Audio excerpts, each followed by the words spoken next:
program with me, Shilshma for TVS Nightline, and here are the headlines for tonight. Talks are ongoing over Israel's conflict in Gaza, and progress is expected in the coming week, even as ceasefire negotiations in Doha stalled.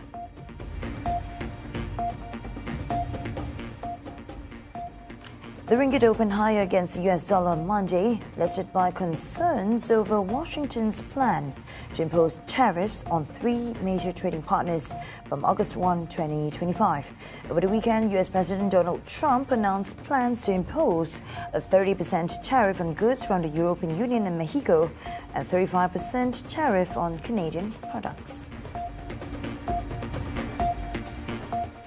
METI has imposed an immediate requirement for a strategic trade permit on all exports, transshipments and transits of high-performance artificial intelligence AI chips that originate from the US. The new measure falls under Section 12 of the Strategic Trade Act 2010 and mandates individuals or companies to notify the authorities at least 30 days in advance if they intend to export, transship or transit any item not listed in the strategic items list. More on that later.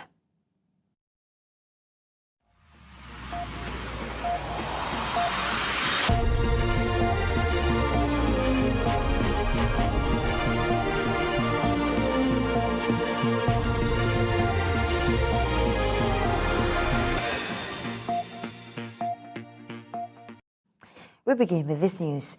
Premier of Sarawak, Dato' Patiki Tan Sri Abang Johari Dunabang, chaired the National Council meeting of the Islamic Welfare Organisation of Malaysia, or PERKIM, for the first time since assuming the organisation's top leadership post. He was welcomed upon arrival by the Vice Presidents of PERKIM, led by Dato' Sri Dr. Shahidan Kasim. Abang Johari was appointed President of PERKIM during the organisation's 64th Annual General Meeting held in Bangi, Selangor in May this year. Its mission is to serve as a premier NGO supporting Islamic institutions both locally and globally.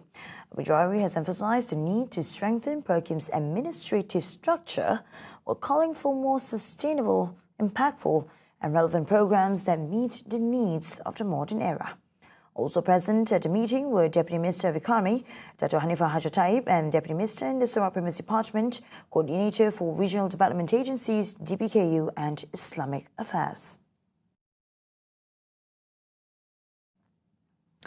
The Sarawak government has strengthened its commitment to tropical biodiversity research and conservation with the official launch of the Bako Research Station, located about 30 kilometres from Kuching. Deputy Minister for Urban Planning, Land Administration and Environment, Dato' Len Talib Saleh, described the Bako Research Station as more than just a physical facility, as it is a vital platform for knowledge exchange, scientific innovation and long-term efforts to protect Sarawak's rich biodiversity. In a statement on UKAS's Facebook, Len Talib stated that the station is a product of strategic collaboration between University of Malaysia Sarawak UNIMAS and the SFC. Its main objective is to serve as a hub for scientific discovery and environmental stewardship. At the same time, findings by researchers and students here can help SFC better manage national parks throughout Sarawak by finding the best ways to manage parks and balance ecosystem preservation with the needs of nearby communities. Len Talib hoped that the new research station would serve as a catalyst for broader public understanding and support for conservation, as he acknowledged that awareness among local communities about the value of national parks remains limited. The Ministry of Investment, Trade and Industry, METI, has imposed an immediate requirement for a strategic trade permit on all exports, transshipments and transits of high-performance artificial intelligence AI chips that originate from the US. It stated that this is part of an ongoing to close regulatory gaps. The new measure falls under Section 12 of the Strategic Trade Act 2010, known as the Catch-all Control Provision, where it mandates individuals or companies to notify the authorities at least 30 days in advance if they intend to export, transit or transit any item not listed in the strategic items list. METI said Malaysia takes a firm stance against any attempt to circumvent export controls or engage in illicit trade. Any individual or company found violating the STA 2010 or related laws will face strict legal action. Meanwhile, SPI Asset Management Managing Director Stephen Ines said the new export control does not directly hinder Malaysia's ongoing AI and data center expansion efforts, which are driven by infrastructure investment, cloud partnerships, and local talent. However, it does signal tighter regulatory oversight. The ringgit opened higher against the US dollar on Monday, lifted by concerns over Washington's plan to impose tariffs on 3 major trading partners from August 1, 2025. Over the weekend, US President Donald Trump announced plans to impose a 30% tariff on goods from the European Union and Mexico and 35% tariff on Canadian products. At 8 a.m., this ringgit strengthened to 4.2405 over 2635 against the greenback, compared with Friday's close of 4.2475 over 2525. Chief economist of Bank Muamalat Malaysia Berhad, Dr. Muhammad Afzal Nizam Abdul Rashid, said the US had weaponized tariffs to gain economic advantage. Afzal Nizam added that the ringgit is expected to remain within a narrow range of 4.24 ringgit to 4 ringgit 25 cents amid ongoing global uncertainties. At the open, the ringgit was higher against a basket of major currencies.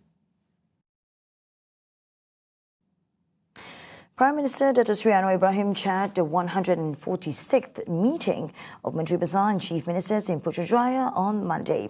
The Facebook post, Anwar said the meeting serves as an essential platform to strengthen cooperation between the federal and state governments, particularly in coordinating policies and development initiatives.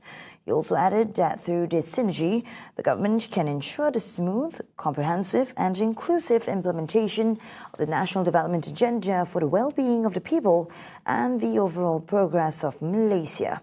Also present at the meeting were Minister in the Prime Minister's Department of Law and Institutional Reform, Dato Sri Azalina Othman Said, Minister in the Prime Minister's Department of Religious Affairs, Dato Dr. Muhammad Naim Mokhtar, Digital Minister Gobind Singh Dio, and Chief Secretary to the Government, Dan Sri Shamsul Azri Abu Bakar.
Welcome back.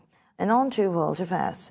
US President Donald Trump told reporters that talks are ongoing over Israel's conflict in Gaza, and he hopes for progress in next week, even as ceasefire negotiations in Doha stalled. He also told that talks are ongoing over Israel's conflict in Gaza, as he hopes for progress in the next week. I haven't agreed on the number yet, but they're going to have some because they do need protection.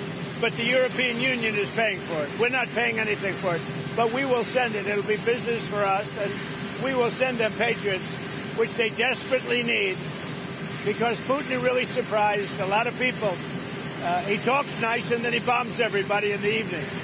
So there's a little bit of a problem there, and I don't like it. GAZA, we are talking, and hopefully we're going to get that straightened out over the next week. Let's see what happens. Meanwhile, China calls to declare a truce with the U.S. hard won, urging Washington to stay the course. According to Chinese Customs, Wang Lingjun told the news conference that Beijing hopes the U.S. will continue to work together with China towards the same direction. His comments come as official data shows China's exports rose more than expected in June after Washington and Beijing agreed a tentative deal to lower swing tariffs on each other. 中方愿再次强调，日瑞瓦共识和伦敦框架来之不易，讹诈胁迫没有出路，对话合作才是正道。希望美方继续同中方相向而行，让合作成为中美经贸的主旋律，推动全球贸易体系重回公平与开放的轨道，为全球经济复苏和增长做出应有的贡献。 China's exports rose more than expected in June, official data showed on Monday, after Washington and Beijing agreed a tentative deal to lower swinging tariffs on each other. Data from the General Administration of Customs said exports climbed 5.8% year-on-year, topping the 5% forecast in a Bloomberg survey of economists. Imports rose 1.1%, topping the 0.3 gain predicted and marking the first growth this year. China's exports reached record highs in 2024, a lifeline to its slowing economy as pressures elsewhere mounted. Beijing's efforts to sustain growth have been hit by a bruising trade war with the United States, driven by President Donald Trump's sweeping tariffs, though the two de-escalated their spat with a framework for a deal talks in London last month. Monday's customs figures showed Chinese export to the United States surge 32.4% in June, having fallen the month before, according to an AFP calculation based on official data.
Welcome back. Chelsea defeated Paris Saint-Germain PSG 3-0 in the final cup of the 2025 FIFA Club World Cup on Sunday to clinch the title, with United States US President Donald Trump in attendance. Final was held at MetLife Stadium in New Jersey, US, where the English club faced the French side. Chelsea led 3-0 at half-time with goals from Cole Palmer in the 22nd and 30th minutes and Joao Pedro in the 43rd minute. Meanwhile, no goals were scored in the second half. Chelsea coach Enzo Maresca insisted winning the Club World Cup meant as much as winning the Champions League after his side beat Paris Saint-Germain 3-0 in the final of the first edition of FIFA's new competition on Sunday. We are very happy, especially against PSG, that, as I said 2 days ago in the press conference, I consider them the best team in the world.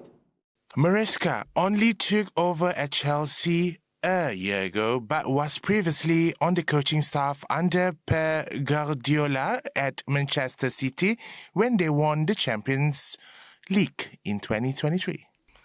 Meanwhile, Paris Saint-Germain and Chelsea FC fans react after the FIFA World Cup final at the MetLife Stadium in East Rutherford, New Jersey.